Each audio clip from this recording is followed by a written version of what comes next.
प्रभूच्या वचनातून आम्ही पाहत असताना येशूच्या सामर्थ्य नावात मी सर्व जे लोक आज माझा आवाज ऐकत आहेत, कोणत्याही क्षेत्रातून कोणत्याही भागातून तुम्ही आज देवाचा आवाज ऐकत असाल आणि कोणत्याही परिस्थितीतून तुम्ही देवाचा आवाज ऐकत असाल, परंतु आज मला तुम्हाला सांगू द्या, तुमच्या मन कोणत्याही परिस्थितीतून जात असेल, तुमचं मन अस्वस्थ असेल, तुमचे विचार त्या ठिकाणी अस्वस्थ झाले असतील, परंतु माझी प्रार्थना ही परमेश्वराकडे आहे, आज देवाचं वचन तुमचं अंतःकरण पुन्हा एकदा स्थिर करू दे, आज तुमचे विचार खिस्सस्थायी स्थिर करू दे, तुमच्या जीवनातील निराशा प्रभूच्या वचनाद्वारे निघून जाऊ दे, यासाठी आज माझी प्रार्थना तुम्हा सर्वांसाठी आहे. प्रकटीकरण याचा पहिला अध्याय आम्ही पाहत असताना आपले लोकांनो, प्रकटीकरण हे जे पुस्तक आहे हे येशू ख्रिस्ताचे जे 12 शिष्य होतील त्यातील एका शिष्यानं लिहिलेलं आहे, ज्याचं नाव योहान हे होतं.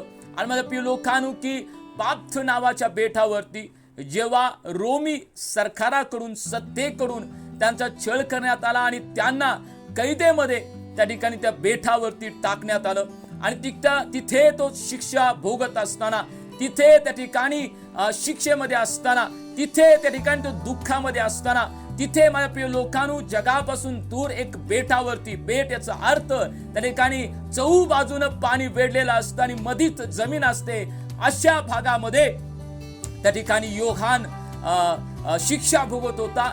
तरी या कठीण प्रसंगामध्ये, दुःखामध्ये असताना सुद्धा योहानाला प्रकटीकरण होण्याचं सर्वात महान आणि मोठी गोष्ट ही होती, तिथं असताना सुद्धा, त्या बेड्यांमध्ये असताना सुद्धा, त्या दुःखांमध्ये असताना सुद्धा, शिक्षेचं पाणी, शिक्षेची भाकर खात असताना सुद्धा योहान हा परमेश्वराला कधी विसरलेला नव्हता. योहानाचा आत्मा देवाबरोबर जोडलेला होता. योहानाचा आत्मा त्याच्या ताणेनं, परमेश्वराच्या ताणेनं हा ताणलेला होता. म्हणून परमेश्वराचं प्रकटीकरण आज योहानाकडे आलं. प्रिय लोकांनो, आज आमच्या जीवनाकडे आम्ही पाहणं किती महत्वाचं आहे. जेव्हा आमच्या जीवनामध्ये वेगवेगळे दुःख, वेगवेगळ्या समस्या आणि वेगवेगळ्या त्या ठिकाणी निंदातून आम्ही जात असतो, दुःखाची भाकर, दुःखाचं पाणी आमच्या जीवनात आम्ही जर पेत असेल, त्यावेळी सुद्धा काय आमचा आत्मा परमेश्वरा बरोबर जोडलेला आहे काय आम्ही परमेश्वराची तिथं सुद्धा आठवण करणारे लोक आहोत काय? जर असाल तर एक आनंदाची बातमी मला तुम्हाला सांगू द्या, परमेश्वर तुमच्या वरती त्याचा स्वर्ग तो उघडा करेल, तुमच्यावरती परमेश्वर त्याचा स्वर्ग तो मोकळा करेल आणि बऱ्याचशा देवाच्या त्या ठिकाणी अद्भुत आणि घन गोष्टीचं प्रकटीकरण परमेश्वर तुम्हाला देईल. आणि जरी तुम्ही निराश आणि दुःखामध्ये असाल तरी सुद्धा जेव्हा प्रभूचं वचन तुम्हाला मिळेल, प्रिय लोकांनो, दावीदच्या रीतीनं स्तोत्र 119 मध्ये म्हटला की देवा, मग माझ्या दुःखात माझा अंत झाला असता, परंतु तुझ्या वचनानं माझं जीवन पुनर्जीवित केलं, आनंदित केलं. आणि जर तुमचा अंतरात्मा प्रभूशी जोडलेला आहे तर तुमच्या दुःखामध्ये कधीही तुमचा अंत होणार नाही, तुमच्या दुःखामध्ये तुम्ही नेहमी आनंदित असाल. योहानाला त्या ठिकाणी हे प्रकटीकरण झालेलं आम्ही पाहतो प्रियानो. आणि प्रकटीकरण याचा पहिला अध्याय आणि पहिल्या वचनामध्ये त्या ठिकाणी योहान काय म्हणतात आम्ही पाहूया. प्रकटीकरण याचा पहिला अध्याय आणि पहिलं वचन. येशू ख्रिस्ताचे प्रकटीकरण हे त्याला देवाकडून झाले, ज्या गोष्टी लवकर घडून आल्या पाहिजे त्या आपल्या दासांना दर्शवण्याकरता ते झाले, आणि त्याने आपल्या दूताला पाठवून त्याच्याकडून आपला दास योहान ह्याला कळवले. प्रिय लोकांनो, देवानं जे प्रकटीकरण योहानाकडे पाठवलं, एका दूताच्या द्वारे वचन सांगतं, दूताच्या द्वारे ते प्रकटीकरण त्याच्यापासून त्याच्याकडे ते आलं आणि त्या प्रकटीकरणाविषयी तो त्या ठिकाणी लिहिण्यास सुरुवात त्या ठिकाणी करत आहे. मग त्या प्रकटीकरणामध्ये आशियातील ज्या 7 मंडळ्या आहेत त्याच्या परिस्थितीविषयी त्या ठिकाणी तो लिहित आहे. कदाचित त्या ठिकाणी तो त्या जेलमध्ये असताना सुद्धा ज्या मंडळांसाठी त्याने प्रार्थना केली, ज्या मंडळांसाठी त्याने रथबदली केली, ज्या मंडळात त्याने उभा केल्या, ज्या लीडर लोकांना असेल, वडील लोकांना त्याने उभा केलं, त्या तिथील असली परिस्थितीविषयी कदाचित योहान चिंतेमध्ये असेल. तिथं काय सुरू आहे, कोणत्या गोष्टी सुरू आहेत, त्या ठिकाणी उभा केलेली मंडळी आज ख्रिस्तामध्ये स्थिर उभा आहे काय, देवाच्या आत्म्याने पेटलेले आहे काय, असे बरेचसे विचार त्याच्या मनात सुरू असताना देवाच्या दूतानं तिथील परिस्थिती त्यांना प्रकट केली. आणि मग आम्ही 7 मंडळ्या, ज्या आशियामधील 7 मंडळाविषयी आम्ही पाहतो प्रियानो. आणि स्वर्गाविषयी परमेश्वराच्या दूतानं त्याला प्रकट केलं. येशूच्या त्या ठिकाणी गुप्त आगमनाविषयी असेल, येशूच्या दुसरे आगमन ज्या ठिकाणी जो सैतानाचा नाश करण्यासाठी येणार आहे त्याविषयी असेल, ख्रिस्त विरोधकाविषयी असेल, जगाच्या अंताविषयी असेल, आणि मग त्याच्यानंतर देव त्याच्या लोकांचा आणि जगातील लोकांचा न्याय निवाडा कशा प्रकारे करेल याच्या विषयी असेल, आणि 7वी गोष्ट नवे आकाश आणि नवी पृथ्वी जे त्याचे विश्वासणारे लोक आहेत त्यांच्यासाठी तो कशा प्रकारे तो तयार करेल याविषयी त्या ठिकाणी प्रकटीकरण याचा पहिला अध्याय ते 22 अध्याय पर्यंत एक वचनामध्ये परमेश्वरानं या महान आणि घन गोष्टी त्यानं प्रकट त्या ठिकाणी केलेल्या आहेत प्यानो. आणि परमेश्वराचं वचन आज आम्हाला त्या प्रकटीकरणाविषयी बऱ्याचशा गोष्टी सांगण्यासाठी तयार आहे. आज तुमचे कान तुम्ही तयार ठेवा. आज तुम्हाला ऐकणारे कान असू देत, कारण प्रकटीकरणामध्ये जेव्हा जेव्हा देवाचा दूत मंडळाशी बोलला तो म्हटला की ज्याला कान आहे तो ऐको. आज मंडळानं जिथून तुम्ही सहभागी झालेला आहात, आज काय तुमचे आत्मिक कान त्या ठिकाणी शार्प झालेले आहेत काय प्रभूचं वचन ऐकण्यासाठी? आज तुमचे आत्मिक कान त्या देवाच्या वचनाकडे लागलेले आहेत काय याचा विचार आज तुम्ही करावा आणि आपलं अंतःकरण स्थिर करावं. तुमच्या मनामध्ये कोणत्याही प्रकारचे इतर विचार नसावेत. प्रभूचं स्पष्ट, निर्मळ आणि शुद्ध वचन स्वीकारण्यासाठी आपले कान तुम्ही तयार करावेत. आणि प्रभूचा आत्मा म्हटला मंडळास ज्याला कान आहे तो ऐको. प्रकटीकरण याचा पहिला अध्याय आणि 4थ्या वचनामध्ये देवाचं वचन आमच्याशी काय बोलत आहे. प्रकटीकरण याचा पहिला अध्याय आणि 4थं वचन. आशियातील 7 मंडळास योहानाकडून जो आहे, जो होता व जो येणार त्याच्यापासून, त्याच्या राजासमोर जे 7 आत्मे आहेत त्यांच्यापासून. माझ्या प्रिय लोकांनो, 7 मंडळाविषयी या ठिकाणी 4थ्या वचनामध्ये लिहिलेलं आहे. ज्या आशियातील मंडळ्या आहेत आणि प्रियानो 7 आत्मे याच्या विषयी सुद्धा या ठिकाणी लिहिलेलं आहे.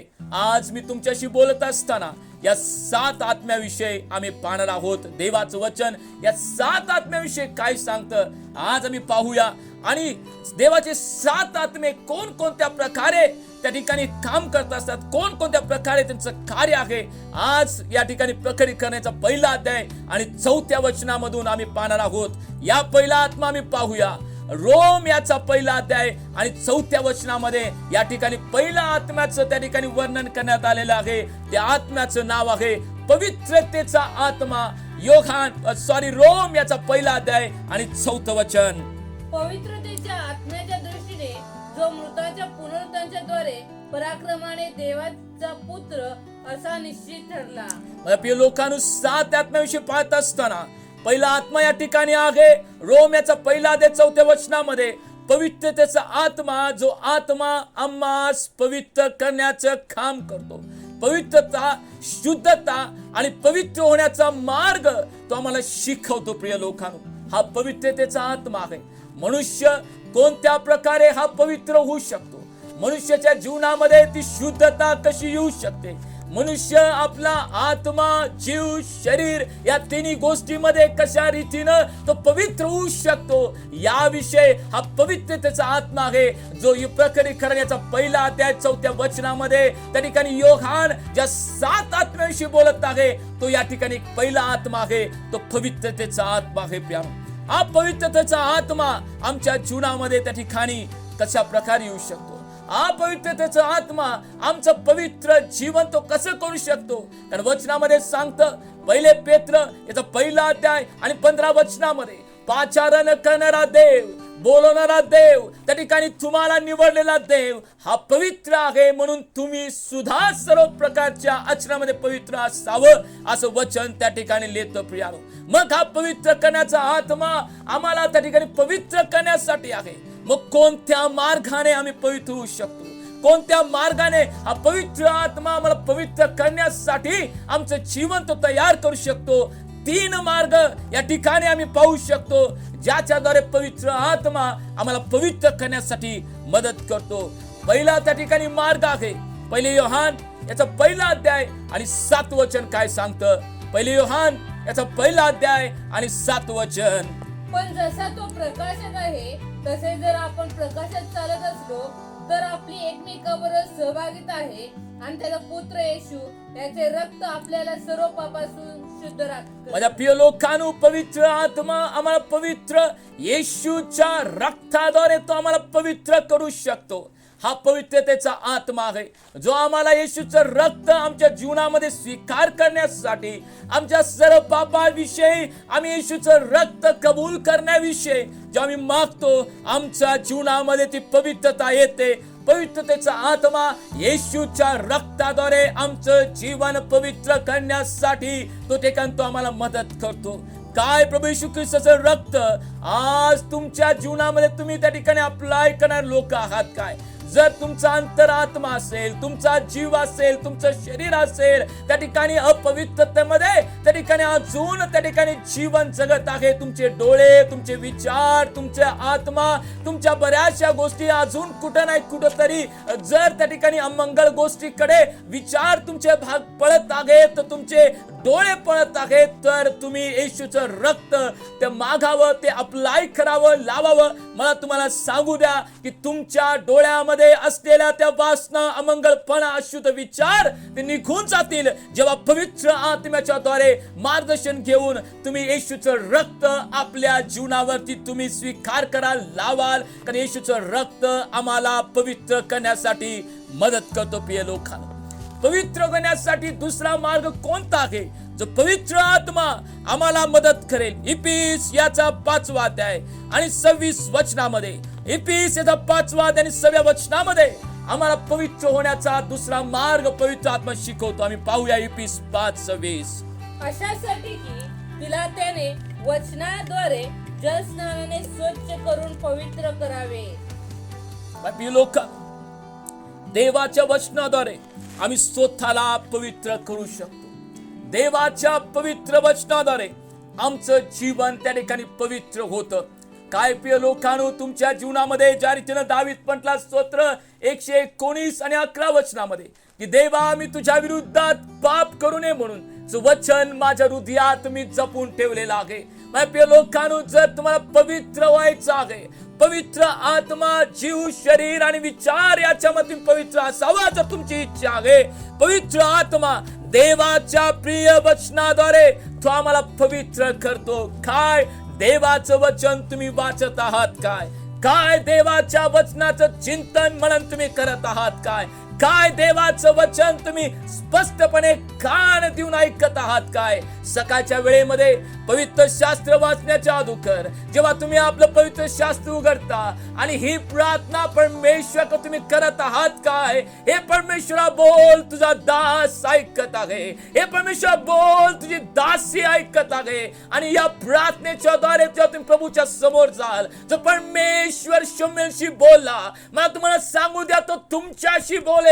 आणि तुमच्या जीवनामध्ये ज्या ज्या ठिकाणामध्ये अशुद्धता आहे त्या पवित्र आत्म्याच्या द्वारे, पवित्र वचनाच्या द्वारे माझ्या लोकांनो तू अशुद्धता निघून जाईल. कारण देवाचं वचन सर्व अशुद्धता काढण्यासाठी आणि पवित्रता टिकवण्यासाठी आम्हाला मदत करतं. काय तुमच्याकडं देवाचं वचन आहे काय? याचा विचार आज तुम्ही सायंकाळी नक्कीच करावा. आणि कोणता मार्ग आहे जो पवित्र आत्म्याच्या द्वारे आम्ही पवित्र होऊ शकतो?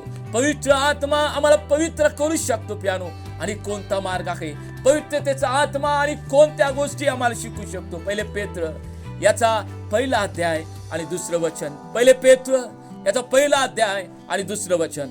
देव पित्याच्या पूर्वज्ञानानुसार आत्म्याच्या द्वारे होत असलेल्या पवित्रीकरणात आज्ञांकित राहण्यासाठी व त्याच्यावर येशू ख्रिस्ताच्या रक्ताचे सिंचन होण्यासाठी निवडलेले जे परदेशवासी आहेत त्यांना येशू ख्रिस्ताचा प्रेषित पेत्र याच्याकडून तुम्हाला कृपा व शांती विपुल मिळवत. आपल्या लोकांनो वचनामध्ये त्या ठिकाणी पेत्र स्पष्टपणे सांगत आहे. पहिले पेत्र याचा 1ला अध्याय आणि 2ऱ्या वचनामध्ये म्हणतोय, देवपित्याच्या पूर्वज्ञानानुसार आत्म्याच्या द्वारे होत असलेल्या पवित्र करणात, आत्म्याच्या द्वारे. आपल्या लोकांनो पवित्रतेचा आत्मा आणि आम्हाला कोणत्या मार्गाद्वारे पवित्र करू शकतो? हा पवित्रतेचा आत्मा जो पवित्र आत्मा आहे, जो पवित्र आत्मा आम्हाला त्या ठिकाणी ज्या आमच्या जीवनातील अशुद्धता, आमच्या जीवनामध्ये कुठं आम्ही चुकत आहोत या सर्व गोष्टीचं निरीक्षण करणारा पवित्र आत्मा आहे. दावीद त्या ठिकाणी म्हणत आहे, देवा स्तोत्र 51 मध्ये माझ्या जीवनातून तुझा आत्मा तू काढून घेऊ नको. जेव्हा दावीदानं बेतशेबेशी व्यभिचार केला, पाप केलं प्रिय लोकांनो, जेव्हा नाताननं त्याच्या जीवनामध्ये असलेल्या पापाविषयी त्याला दाखवलं, प्रिय लोकांनो, त्याने या प्रार्थना केल्या की प्रभू माझ्या जीवनातून पवित्र आत्मा तू काढून घेऊ नको. त्यानं राज्य आपलं राखावं यासाठी प्रार्थना केली नाही, आपलं मुकुट राखावं यासाठी प्रार्थना केली नाही, आपलं आसन राखलं जावं यासाठी प्रार्थना केली नाही. दाविदाची ही प्रार्थना होती की देवा तुझ्या सेवकाच्या जीवनातून तू पवित्र आत्मा काढून घेऊ नको देवा, तो आत्म्याची मला गरज आहे. कारण दाविदाला हे ठाऊक होतं, जरी माझं आज राज्य गेलं, जरी माझं सिंहासन गेलं, जरी माझा मुकुट गेला, तुझं पवित्र आत्मा माझ्यामध्ये आहे, पुन्हा मला या सर्व गोष्टी प्राप्त होऊ शकतात. तर पवित्र आत्म्याचं मोल त्यानं पाहिलं होतं, तर पवित्र आत्म्याची किंमत त्याला ठाऊक होती. जेव्हा त्यानं शौलाला पाहिलं होतं, एक बन्यामीन वंशातून 11वा वंश, एक सामान्य कुळातून आलेला एक शौल, आणि जेव्हा देवाचा आत्मा त्याच्यावरती आला, एक साधारण व्यक्ती असाधारण कृत्य करायला लागला, पण जेव्हा देवाच्या विरुद्धात तो वागला, पवित्र आत्मा जेव्हा त्याला सोडून गेला, त्याच्यानंतर त्याची दुर्दशा झालेली त्याला पाहिली होती. यासाठी दाविदाची प्रार्थना होती स्तोत्र 51 मध्ये की देवाचं पवित्र आत्मा माझ्यातून तू काढून घेऊ नको. आज मला सायंकाळी तुम्हाला सांगू द्या, कोणत्याही गोष्टी या भूतलावर तुमच्याकडे आहेत त्या गेल्या तरी चालतील, तुमचा पैसा, तुमचे जॉब, तुमचे घर, तुमच्या इस्टेटी गेला तरी चालतील. डोंट वरी, काळजी करू नका. काळजी यासाठी करा की तुमच्यातून कधीही पवित्र आत्मा निघून जाऊ नये. काळजी यासाठी करा, पवित्र आत्मा तुम्हाला कधीही सोडून जाऊ नये. आणि जेव्हा पवित्र आत्मा तुम्हाला कधी सोडून जाणार नाही प्रियानो, ज्या गोष्टी तुम्हाला सोडून गेलेल्या आहेत त्याच्यापेक्षा दुप्पट आणि परमेश्वर कल्याणकारक गोष्टी देण्यासाठी तो समर्थ आहे. पवित्र आत्मा तुमच्या जीवनामध्ये असणं महत्वाचं आहे. आज विचार करा की काय पवित्रतेचा आत्मा आज आमच्या जीवनामध्ये आहे काय? पवित्रतेचा आत्मा आज आमच्या जीवनामध्ये आहे काय? पवित्रतेचा आत्मा आज आमच्या जीवनामध्ये आहे काय? प्रकटीकरणाचा पहिला अध्याय 4 वचन आम्ही पाहत असताना, 7 आत्म्याविषयी पाहत असताना, पहिला आत्मा आम्ही पाहिलेला आहे पवित्रतेचा आत्मा. दुसरा आत्मा आम्ही पाहूया रोम याचा 8वा अध्याय आणि 11 वचनामध्ये या दुसऱ्या आत्म्याविषयी लिहिलं आहे. रोम याचा 8वा अध्याय आणि 11 वचन. ज्याने येशूला मेलेल्यातून उठवले त्याचा आत्मा जर तुम्हामध्ये वस्ती करतो, तर ज्याने ख्रिस्त येशूला मेलेल्यातून उठवले तो तुम्हामध्ये वस्ती करणाऱ्या आपल्या आत्म्याने तुमची मर्त्य शरीरही जिवंत करील. प्रिय लोकांनो, या दुसरा आत्मा हा जीवनाचा आत्मा आहे. वचन सांगतं की ज्या आत्म्याने येशू ख्रिस्ताला मरणातून उठवलं, तुमचे मर्त झालेले शरीर सुद्धा तो जिवंत करेल. प्रिय लोकांनो, हा जीवनाचा आत्मा आहे जो त्या ठिकाणी प्रेषित योहान या 7 आत्म्याविषयी लिहित असताना या जीवनाच्या आत्म्याविषयी तो आमच्याशी बोलत आहे. काय तो जीवनाचा आत्मा तुमच्यामध्ये आहे काय? जीवन असणं वेगळं आणि जीवनाचा आत्मा असणं वेगळं. जीवनाचा आत्मा जर तुमच्यामध्ये आहे, तुमच्या मुखामध्ये तर जीवनाचा आत्मा काम करत आहे. मला सांगू द्या, एचकेलच्या पुस्तकामध्ये आम्ही जेव्हा वाचतो, एचकेल जो देवाचा संदेश होता त्याच्या मुखामध्ये हा जीवनाचा आत्मा होता. आणि आम्ही वाचतो त्या ठिकाणी शुष्क झालेल्या हजारो त्या ठिकाणी जे माझ्या लोकांना सांगणे होते, अस्थि होते, जेव्हा त्यानं आपल्या जीवनाच्या जो आत्मा त्याच्या मुखामध्ये होता, प्रभूने जो त्याच्या मुखामध्ये घातला होता, जेव्हा त्यानं तो बोलला, या ठिकाणी हे सैन्य उभा राहू दे, मात चरलं जाऊ दे, जीवन त्याच्यामध्ये येऊ दे. आम्ही वचनामध्ये पाहतो प्रिय लोकांनो, मेलेले शुष्क झालेले हडे त्या ठिकाणी जिवंत झालेत. परमेश्वराचा आत्मा, जो जीवनाचा आत्मा जो एचकेलच्या जीवनामध्ये होता, आम्ही पाहतो पेत्राच्या मुखामध्ये होतं, ज्याने तबिताला जिवंत केलं. आणि आम्हाला माहित आहे पौलाला जो त्या ठिकाणी उंच मारीवरून पडलेला एक मुलगा होता त्याला जिवंत केलं. तो जीवनाचा आत्मा तुमच्यामध्ये असावा या शेवटच्या काळामध्ये. आणि तो आत्मा कार्य करत आहे, तो आत्मा मंडळांमध्ये कार्य करत आहे, तो आत्मा प्रत्येक जो सेवक त्याच्या आत्म्याशी जडलेला आहे त्यांना तो आत्मा देण्यासाठी तयार आहे. काय तुमच्याकडे तो जीवनाचा आत्मा आहे काय? काय तुमच्याकडे तो जीवनाचा आत्मा आहे काय? याचा विचार आज तुम्ही करावं प्यारू. जीवनाचा आत्मा आपल्याकडे असणं किती महत्वाचं आहे. जीवनाचा आत्मा आज आपल्याकडे आहे काय? या पुढं आम्ही जाऊया वचनामध्ये काय सांगतं. तिसरा आत्म्याविषयी या ठिकाणी पवित्र शास्त्रामध्ये लिहिलं आहे. रोम याचा 8वा अध्याय आणि 9व्या वचनामध्ये काय सांगतं. रोम याचा 8वा अध्याय आणि 9वं वचन. परंतु तुम्हामध्ये जर देवाचा आत्मा वस्ती करीत आहे तर तुम्ही देहाच्या अधीन नाही, आत्म्याच्या अधीन आहात. जर कोणाला ख्रिस्ताचा आत्मा प्राप्त झालेला नसेल तर तो ख्रिस्ताचा नाही. आपली लोकांनो, रोम याचा 8वा अध्याय या ठिकाणी परमेश्वरच्या आत्म्याविषयी या ठिकाणी लिहित आहे. या परमेश्वरचा आत्मा, हा परमेश्वरचा आत्मा कोणता हो, कसा हो पवित्रचा आत्मा याला तुम्ही म्हणता. परमेश्वरचा आत्मा, देवाचा आत्मा, याचा अर्थ प्रीतीचा आत्मा. प्रीतीचा आत्मा काय आज तुमच्या जीवनामध्ये प्रीतीचा आत्मा आहे काय. रोम याचा 5वा अध्याय आणि 5व्या वचनामध्ये या ठिकाणी या आत्म्याविषयी लिहिलेला आहे. जो परमेश्वरचा आत्मा म्हणजेच प्रीतीचा आत्मा. आणि रोम याचा 5वा अध्याय 5वं वचन.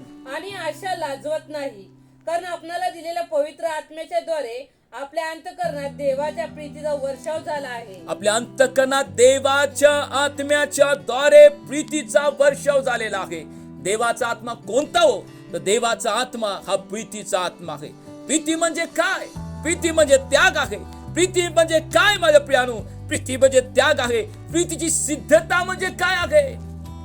जे लोक आपल्याला आवडत नाहीत, प्रीतीची सिद्धता, जे लोक आपल्याला आवडत नाहीत त्यांच्यावरती प्रेम करणं हा देवाचा आत्मा आहे. जे लोक आमचा अपमान करतात त्यांच्यावरती प्रीती करणं हा देवाचा आत्मा आहे. जे लोक आमचं मत्सर द्वेष करतात, आमच्या विरोधात बरेचसे कट कारस्थान करतात, आमच्या विरोधात बऱ्याचशा अफवा पसरतात, त्यांच्यावरती प्रीती करणं हा देवाचा आत्मा आहे, हा प्रीतीचा आत्मा आहे. आणि मला तुम्हाला पुन्हा एकदा सांगू द्या, प्रीती म्हणजे त्याग. प्रीती म्हणजे त्याग. या प्रीतीनं आज सायंकाळी तुम्ही भरलेला आहात काय. हा प्रीतीचा आत्मा तुमच्या जीवनामध्ये आहे काय प्रिय लोकांनो. हा प्रीतीचा आत्मा तुम्ही परिधान केलेला आहात का. हा देवाचा आत्मा, हा प्रीतीचा आत्मा तुमच्या माझ्या जीवनामध्ये आहे काय. आणि प्रीती कधीही कोणत्याही गोष्टीविषयी पक्षपात करत नाही. प्रीती कधीही पक्षपात करत नाही. आणि पहिले करिंथ याचा 13वा अध्याय जेव्हा तुम्ही वाचत जाल, प्रीतीविषयी प्रेषित पौल किती सुंदर लिहितात की प्रीती कधीही बढाई मारत नाही, प्रीती कधी गैरशिस्त वागत नाही, प्रीती कधी स्वार्थ पाहत नाही, प्रीती कधी फुगत नाही, प्रीती कधी रुसत नाही, प्रीती कधीही बडाई मारत नाही, प्रीती कधीही स्वतःच स्वार्थ पाहत नाही. काय अशी प्रीती तुमच्या अंतःकरणामध्ये आहे काय. बरेचसे लोक म्हणतात मी आत्म्याने भरलेला व्यक्ती आहे हो, मी त्या ठिकाणी पवित्र आत्म्याने भरलेला व्यक्ती आहे आणि मी अन्य भाषा बोलतो. पण तुम्हाला त्याच्या पुढे जाऊन सांगू द्या, काय तुमच्यामध्ये पवित्र आत्मा, परमेश्वराचा आत्मा म्हणजे प्रीतीचा आत्मा सुद्धा आहे काय. योहान आज मंडळाला म्हणत आहे की ज्याला कान आहे तो ऐको. प्रीतीचा आत्मा तुमच्या आणि माझ्या जीवनामध्ये आहे काय याचं परीक्षण आज आम्ही खोऱ्या प्राणू या 4थ्या आत्म्यामध्ये जाऊया. जो प्रकटीकरण याचा पहिला अध्याय 4थ्या अध्यायामध्ये 7 आत्म्याविषयी त्या ठिकाणी योहान सांगत असताना हा 4था आत्मा कोणता आहे. पहिले पेत्र याचा 4था अध्याय आणि 14व्या वचनामध्ये त्या ठिकाणी या ठिकाणी 4थ्या आत्म्याविषयी लिहिलं आहे. पहिले पेत्र याचा 4था अध्याय आणि 14 वचन. ख्रिस्ताच्या नावामुळे तुमची निंदा होत असल्यास तुम्ही धन्य आहात, कारण गौरवाचा आत्मा म्हणजे देवाचा आत्मा तुम्हावर येऊन राहिला आहे. प्रिय लोकांनो, जे मला ऐकत आहात, आज तुम्ही काय निंदा सहन करत आहात काय, अपमान द्वेष तुम्ही सहन करत आहात काय. ख्रिस्तासाठी प्रामाणिक सत्याचं जीवन जगत असताना सुद्धा तुम्हाला चारी बाजूतून, तुमच्या कामाच्या ठिकाणातून, तुम्हाला घरातून, तुमच्या सहकार्याकडून, तुमच्या नातेवाईकाकडून तुम्हाला निंदा सहन करण्यासाठी तुम्ही त्या ठिकाणी ऐकत आहात काय. त्या निंदा तुमच्या कानावरती पडत आहेत काय. आणि या निंदा तुमच्या कानावरती पडत असताना सुद्धा जर तुम्ही त्या ठिकाणी शांत बसलेला आहात, मला तुम्हाला सांगू द्या, वचन ज्याने ते मी वाचलं पहिले पेत्र 4 अध्याय 14 वचनामध्ये, गौरवाचा आत्मा तुमच्यावरती आहे. गौरवाचा आत्मा तुमच्यावरती आहे. त्या गौरवाच्या आत्म्यात तुम्ही भरलेला आहात. गौरवाचा आत्मा तुमच्या जीवनामध्ये तो आहे प्यानो.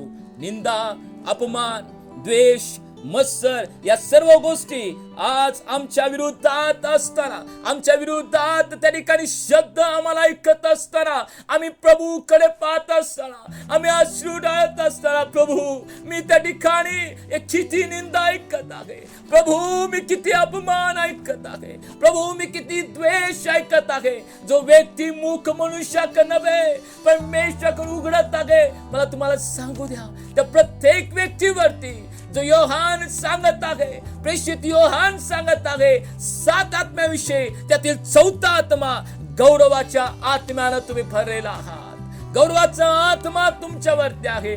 जे लोक आपली निंदा ऐकतात, जे लोक आपला त्या ठिकाणी अपमान ऐकतात, आपल्याविषयी बोलल्या प्रत्येक गोष्टी ऐकून जे रागिष्ट होतात, क्रोधिष्ट होतात, मनामध्ये त्या ठिकाणी मत्सर त्या ठिकाणी बाळगतात, ते म्हणतात मी कधी याचं उसने पेरू, मी कधी याला पकडू, कधी मला हात सापडेल, कधीही मला सापडेल आणि मग मी त्याला त्याच्या सर्व गोष्टी उत्तर देऊ. अशा विचारामध्ये तुम्ही आहात. मला तुम्हाला सांगू द्या, गौरवाचा आत्मा तुमच्या जीवनावरती नाही आहे.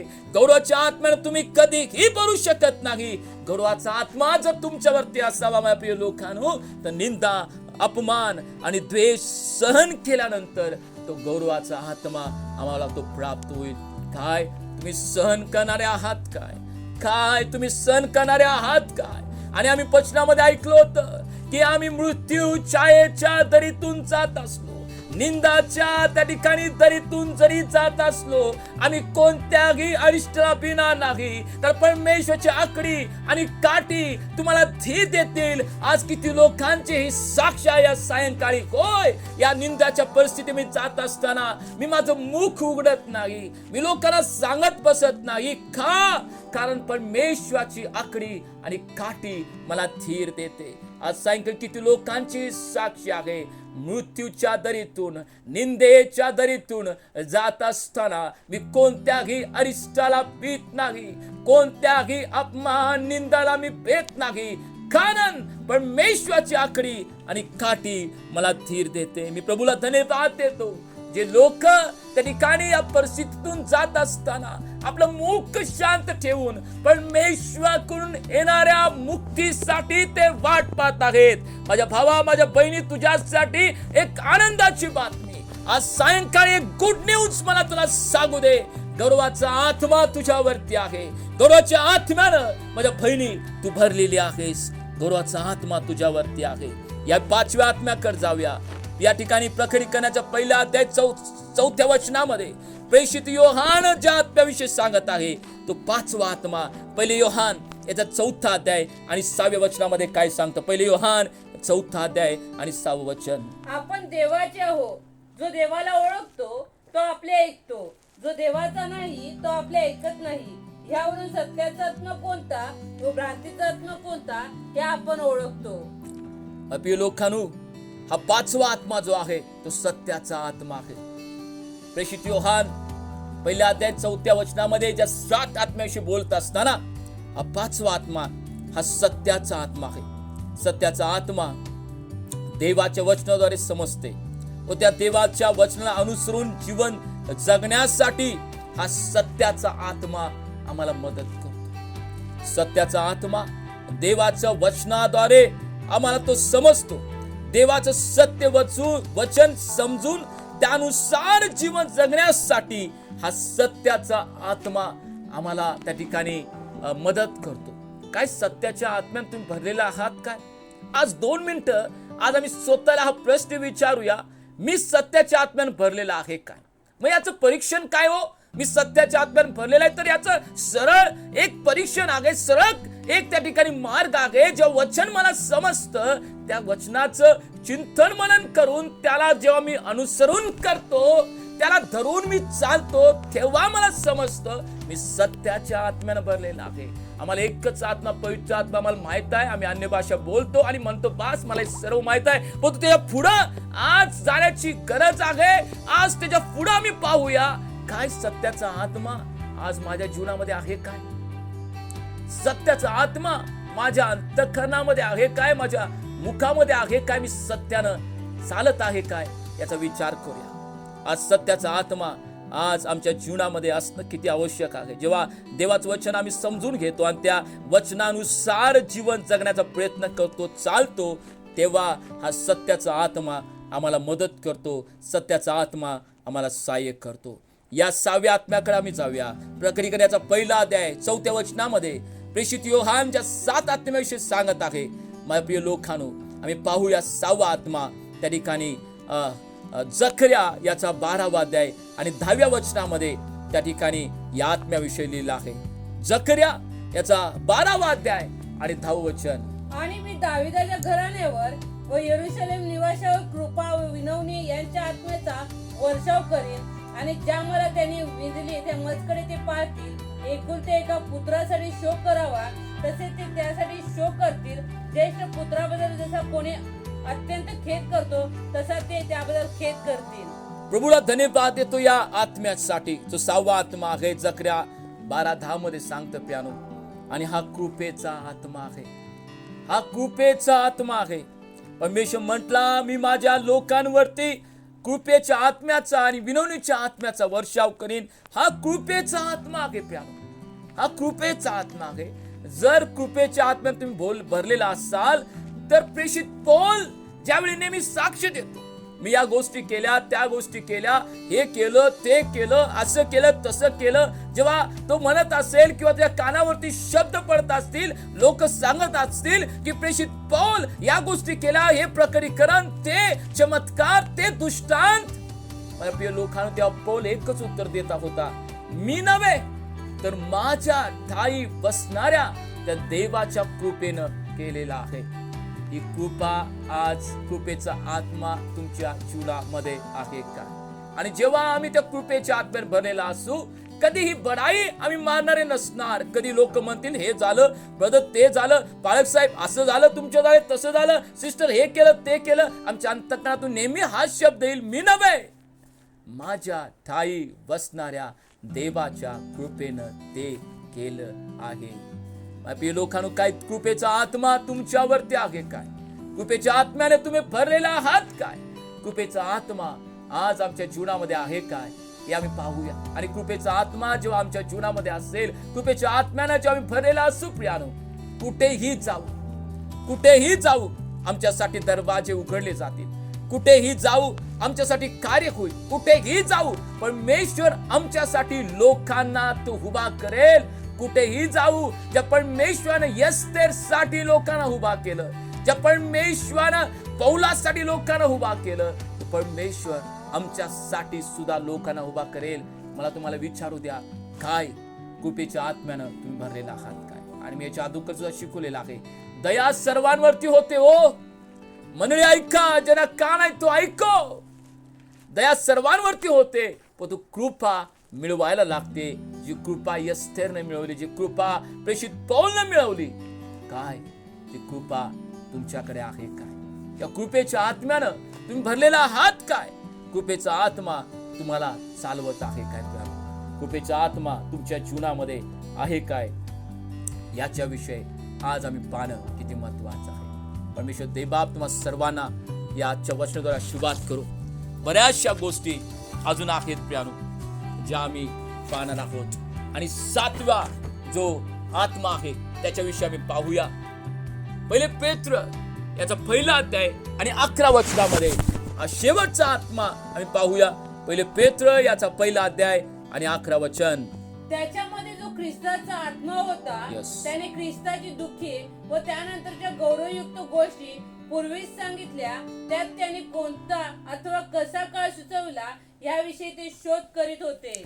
बऱ्याचशा लोकांना आम्ही जेव्हा उदाहरण सांगतो, बरेचसे लोक येतात, म्हणतात, पाळक साहेब किती दुःख आहे मला, किती त्रास आहे मला, किती अपमान मी सहन करू, किती दुःख मी सहन करू. बरेचसे लोक जेव्हा म्हणतात, आम्ही त्यांना म्हणतो, हो ख्रिस्ताकडे पहा ना, ख्रिस्तानं किती दुःख सहन केली, किती त्रास सहन केला, पहा ना त्याच्याकडे.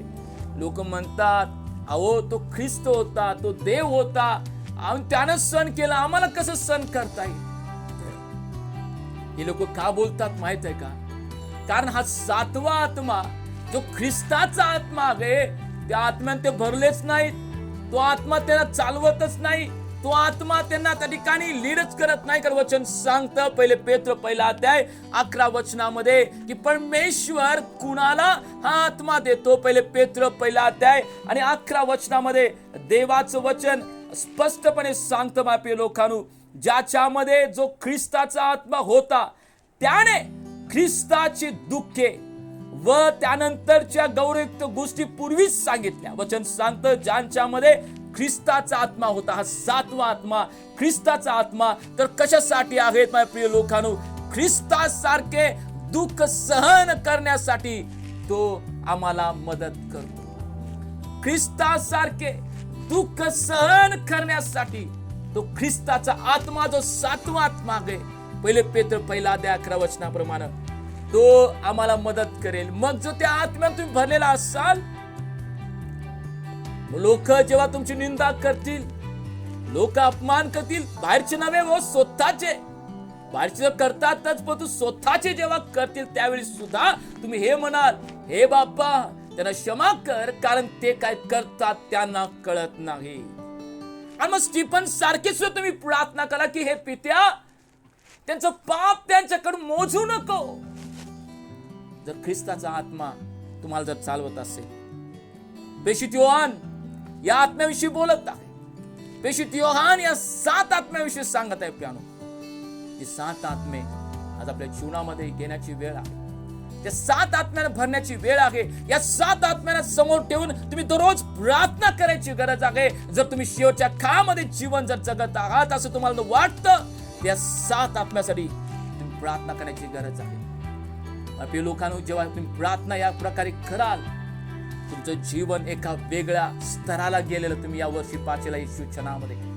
माझा विश्वास आहे, माझ्या ह्या प्रार्थना आहेत. प्रत्येक जो व्यक्ती आज पासून या प्रकटीकरणाच्या प्रत्येक पुस्तकाचा विषय अभ्यास करत जाईल, एक वर्षाचा अभ्यास करत जाईल, तेवढंच नव्हे त्याला धरून तो प्रार्थना करेल.